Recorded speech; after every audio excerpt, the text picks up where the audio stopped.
Aşıl yarın evliliğinde bakır batlı fanaş tebegün Fekre ucum açır feyne gelende Aycı yarım tebegün Konuşulur aşıl yarın evliliğinde bakır batlı fanaş tebegün Fekre ucum açır feyne gelende Aycı yarım tebegün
Ettim canın tadınca balın uğuşların Mehirlice ayım tedevin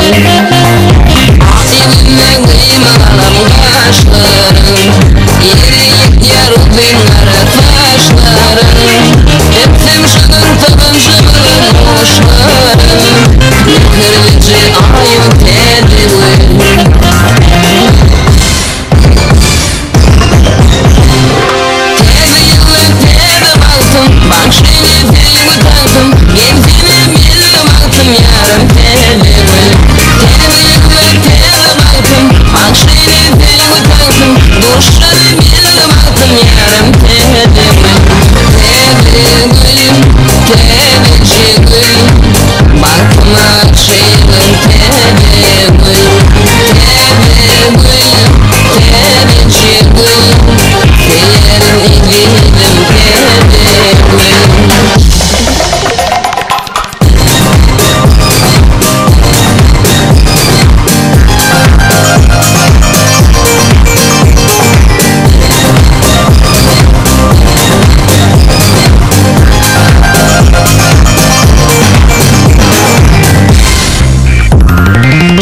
Şeretin var de bakını Terbi kamatına da yok çakını